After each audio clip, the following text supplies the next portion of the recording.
the carjacking situation in Newark, you know, it's sad. It's sad when people feel like society has pushed them into such a corner and that is their only way out, to just hold people up at gunpoint.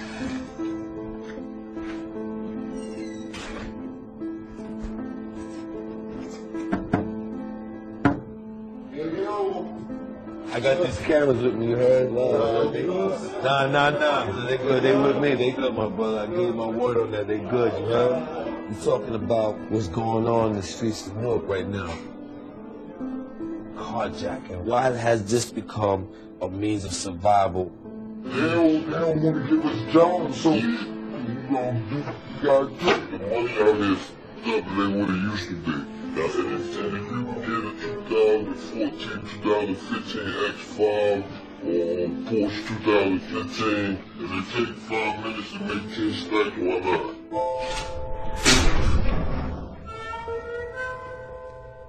Our goal is just to simply show the world a window as to why people do the things they do and where that desperation comes from.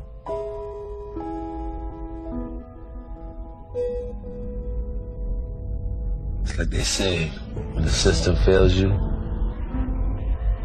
you create your own system.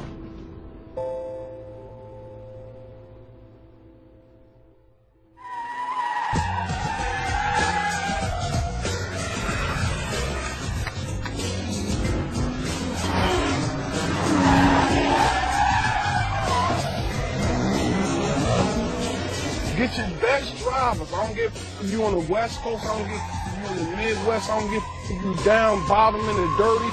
Get your best drivers and call these North niggas out and see what it be then. It's a typical Friday night in Newark, New Jersey. This is the tradition of this joyriding. This is where it all started from. So if you didn't have a car, you stole one. If you had a bike, you stole one. But this is just the new generation right now, you know, following tradition. I started off in the 90s with all the stolen cars, and that was me. White Castle, every Wednesday night we used to take cars down there and do donuts. How old were you then? Probably about 14. Yes, sir. 14, stealing cars every night. You take the club off and leave it in your parking spot so you can see it. You know, back in the day, Newark was notorious for stealing cars and joyriding. But over the years, that's turned into something way more dangerous. Carjacking. That's one all good for you, actually. You get out, all good. Cash out. This shit happen every day in Newark. So I wanted to find out why so many dudes in the city feel so desperate that they would stick a gun in your face to steal your car. My knowledge of Newark, you can't go there going after a story like this without consulting Tretch from Naughty by Nature. I feel like a waste of time to go there and not go to the source. What's up, man? Lions, tigers, and bears on mine. What's up? What's up? His connections into the streets of Newark, New Jersey, they are very deeply rooted. A large majority of Newark is the ghetto, so a lot of people ain't got them cars they looking for. This is like 15th Street, so this is where East Orange is. You go right here, this is the border of Newark. Like before, like I said, the cops, they could chase you all over, but the stolen cars used to be so reckless. They used to be hitting innocent people, walking, and car killing them. So they was like, if they get to a border, you gotta let them go. Let the next jurisdiction get on them. And they cannot cross that. They had jurisdiction at that time. Hit the border, they can't chase you no more. What's your name, man? My name Winston. Winston. What's up? Respect, bro. I've been in this city 55 years. I never thought it'd come to this. And this generation, man, they killing people by a car, man. Sad. It's such a forgotten place, man. The people so vibrant, so full of passion. But there's a lot of anger, a lot of pain. And know a little bit about that myself, you know. I mean, it was a time at the darkest point of my life. I lived there. So put them cameras away. Yo, put them cameras away. Damn, my bad, cuz. Isabella Avenue, this is where it all began for me.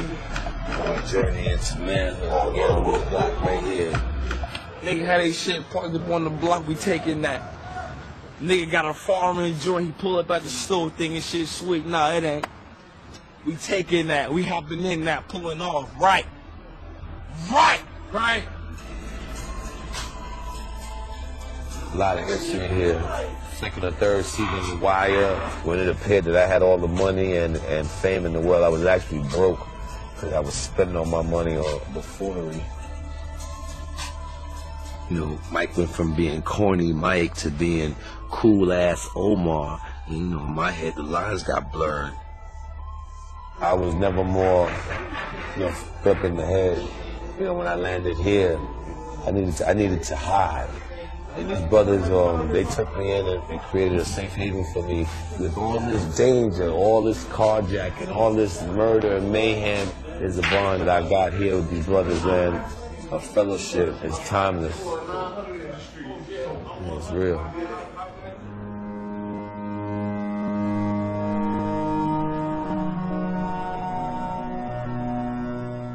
It was Christian Love Baptist Church where I began to learn how to love myself.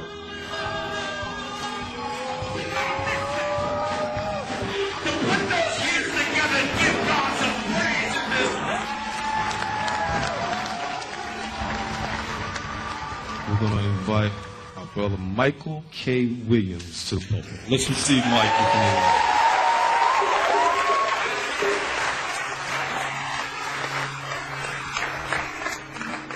Morning, Christian Love.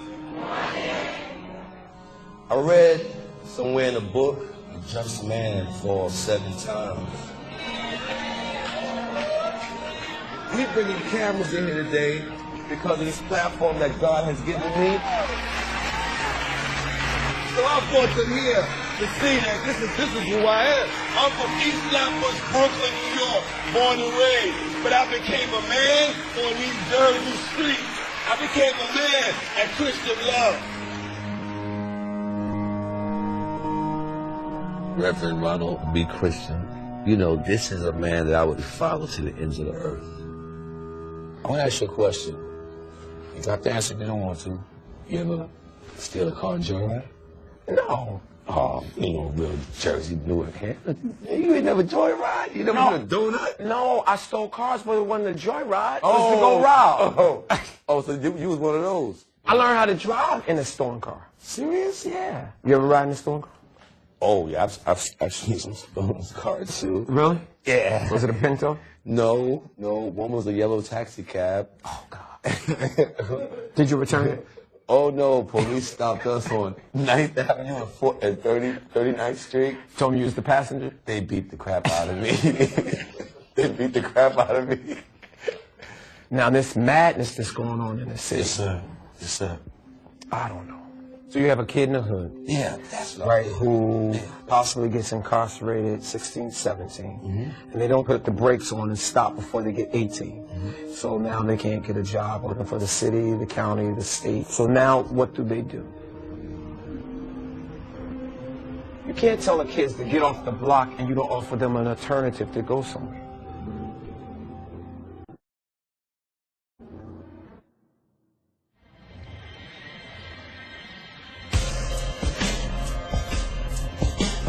OGs in the neighborhood tell me that stealing cars has changed from back in the day. It was just about joyriding. So I went to meet this former carjacker known as E. This dude began stealing cars in the 80s.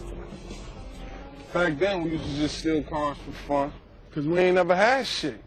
The government took away all the programs, the PAL, the Little League, and all that. You leave us with nothing to do. You see what we doing here now? Nothing.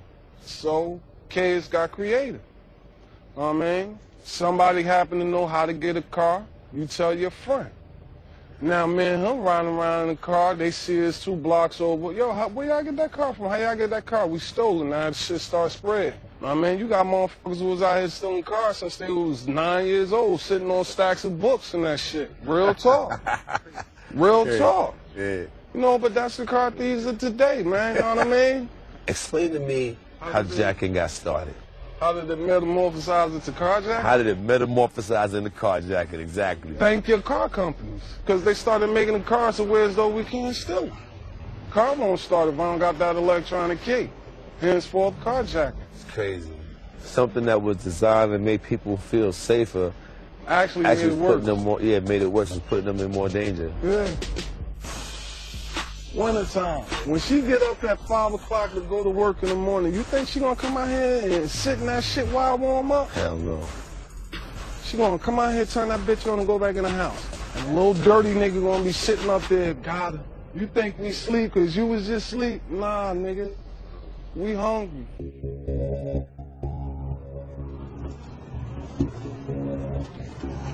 I'm gonna show you how to get them off. It is, it's simple, man. Motherfucker pull up over there. They get their car cleaned by the attendants. You wait over here. You turn your head. I'm standing over there. I go hop in your shit and dick off. What you gonna do? Grab a car? You know what I'm saying? You're gonna lose that fight every time, so I'm going. See, look at this Benz pulling up. This motherfucker got his dog with him. Throw that little motherfucker right out.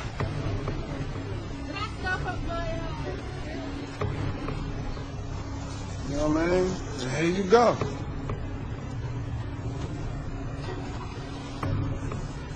Look at your man right there sending his shit. See how his head's down? See how he's not paying attention?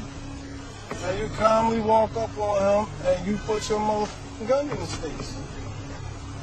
You give him two choices. Make him off, he can't refuse.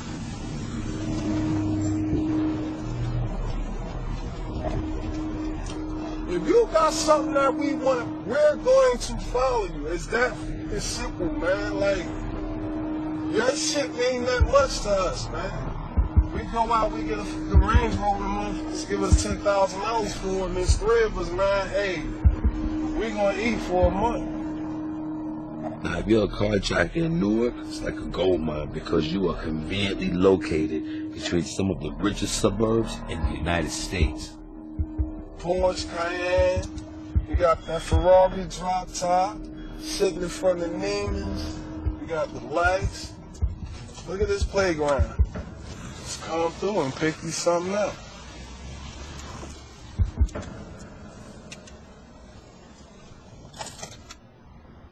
Now what's to stop us from sitting here waiting on the owner of that car to come to that car? Nothing, as long as we just sit here and cool out. They come to this car, you calmly get out. It's over. But not everyone hands over their keys without a fight.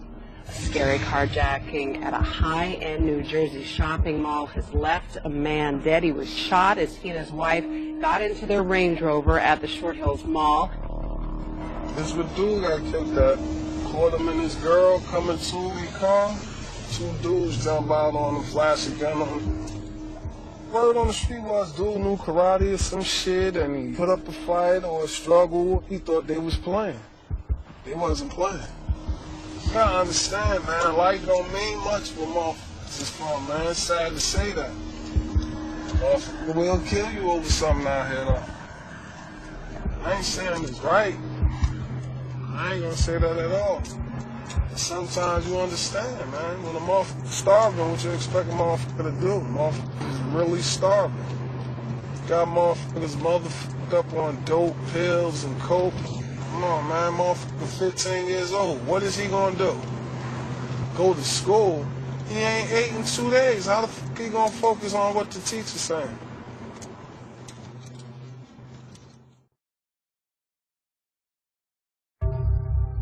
You don't think of Newark having access to any part in the world because it's so cut off.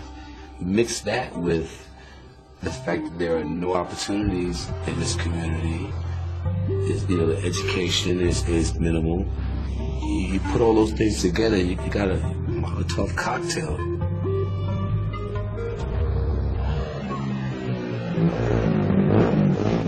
once upon a time was like, you broke your neck to try to live in Newark, you know, so how did it go from that to being known as the murder capital or the carjacking capital? Like, what happened? Opportunity and money, you know what I'm saying? Yeah. Look, that's what it's about. Like, they rolling dice over there. Shake something to the good shaker. You take jobs away, you take opportunities away, what else you think, you know, people gonna do? They gonna get it the best way they can get it. That's rolling dice, that's carjacking. And the more carjacking incidents get reported, the more police step their game up to try to prevent them.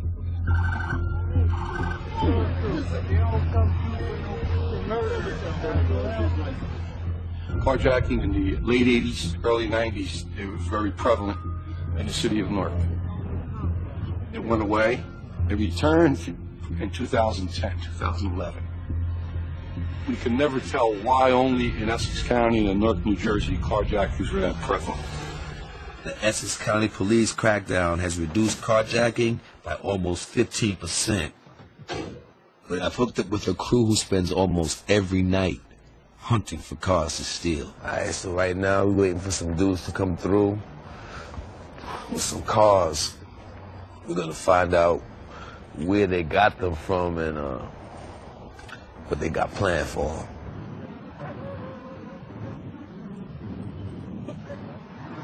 Yeah, that's the man there. Right, here they come.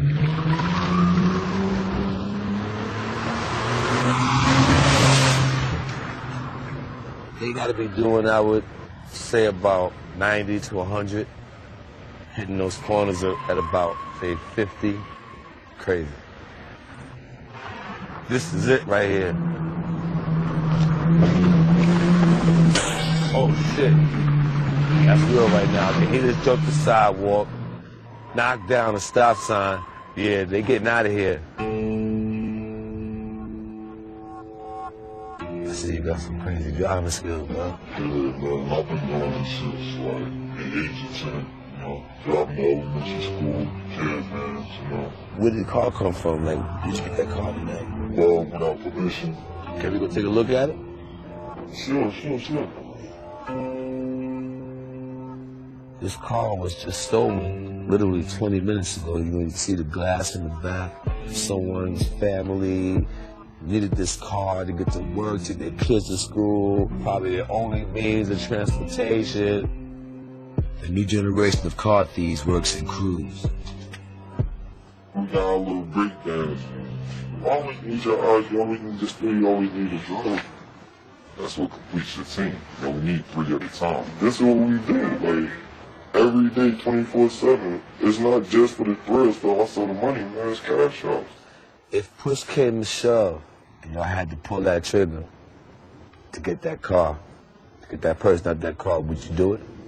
Nah, personally, I won't. Okay, you can kick, scream, fight, but I ain't gonna shoot you. I'll probably clump you a couple times. I ain't gonna shoot you. Yeah. You don't deserve to die over no cops. Because at the end of the day, the only thing you're gonna do is just let your insurance cover you. I'm gonna try to keep this simple. Okay. You know what I mean? I do have a wife of my own, you know what I mean? So I kind of look at it that way. And it's hard for me to get a job, so you know what I mean? This is what I do. I can't let a baby girl do it all alone. I ain't trying to take nobody's life. I'm just trying to get it the easy way. I was real relieved to hear G and his crew tell me that killing for cars is not their thing. I wish all carjackers in Newark felt the same way. Talking about, you ain't doing that. Talking all that hit this man, where your Tony at? Where your Tony at? Where your Tony at? Why has this become a means of survival? They don't want to give us jobs, so we gonna do what we gotta do. At the end of the day, we all we got, man. I ain't got shit else in this world, man. The police took everything from me when they locked me up. The money out here fucked up, it ain't what it used to be. And if you get a 2014, 2015 X5 or Porsche 2015, and it take 5 minutes to make 10 stacks, why not? At the end of the day, I'm nervous myself because I'm trying to take their car. I don't know what you got in there. And if you make the wrong move, baby, you give me the no choice but to end your life. These dudes may live in the hood, but don't get it twisted. They got to connect to a whole other side of the world because this city has something that most cities don't. An international shipping port. Well, this incidentally is the second largest port in terms of volume in the United States. Yeah. How many containers, as they call them on the wire, how many cans can this lodge? This facility hold? This facility can probably hold anywhere from 5,000 to 10,000 containers at any given time. Wow. Yeah. These are containers that are slated to go for export. We don't know what's in here. These are leaving the country. Leaving the country, right.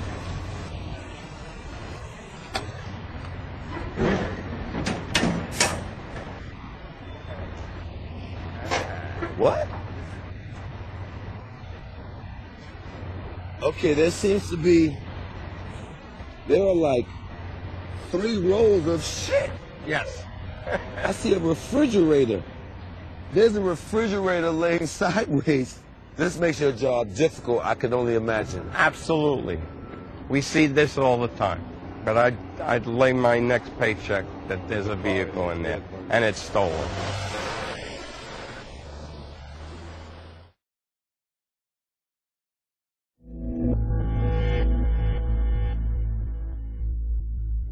Our port host for the day has assured us that there's a car in here. Whether or not it's stolen, we don't know yet. So this was the can that we opened up earlier that we couldn't see. They had all the tubs and mattresses and everything in it. Yeah. Okay. If you look right here, you see there's a Nissan pickup truck. Holy shit! Over here, you see the headlight, car hanging. Hanging from where? From the ceiling, there's chains. Now I see. Yeah, okay. They took the tires off. Yeah. And underneath there's one other vehicle. Wow. So what's the next step now? What do we do now? Everything's going to be stripped out of the container. Mm-hmm. And then we can examine the 3 vehicles.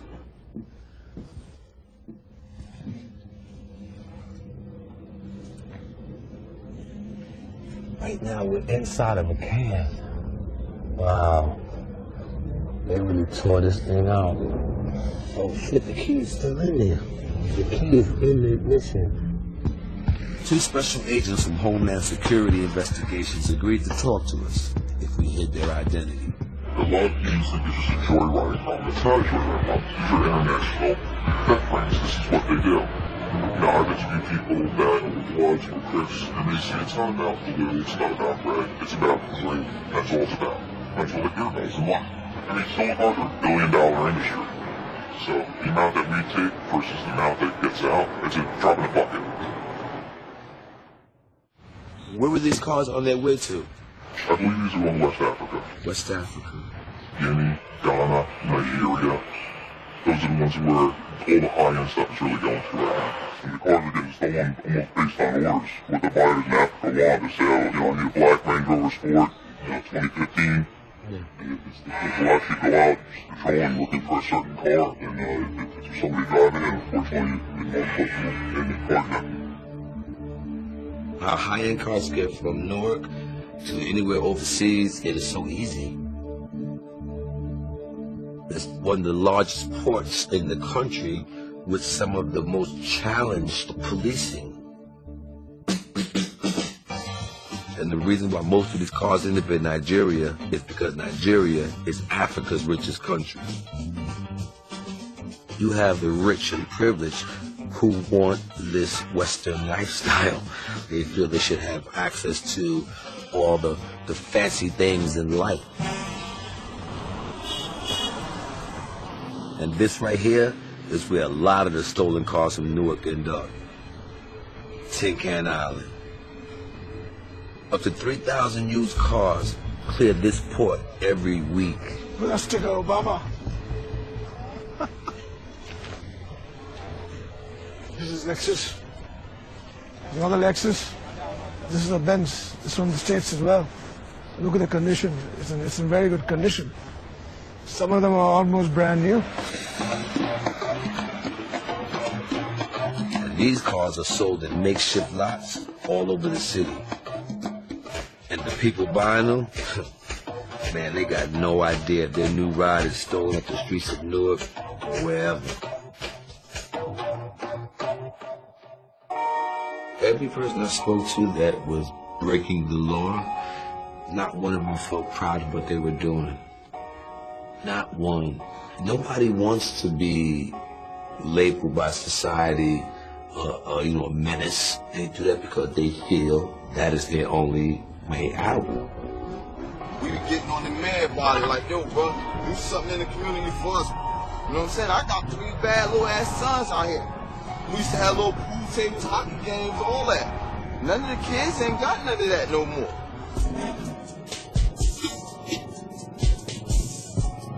When you was 14 years old and you were stealing cars, right? Who do you see from the old gang that's still alive, that's living, righteous? Oh, maybe one. You talking about dead, in jail, strung out on drugs. Yeah. Until you create an environment where these children are able to have outlets, where they're able to have jobs, where they're able to have community places to go, a lot of it falls moot because, there's nothing for these young people to do to earn any type of income and support themselves.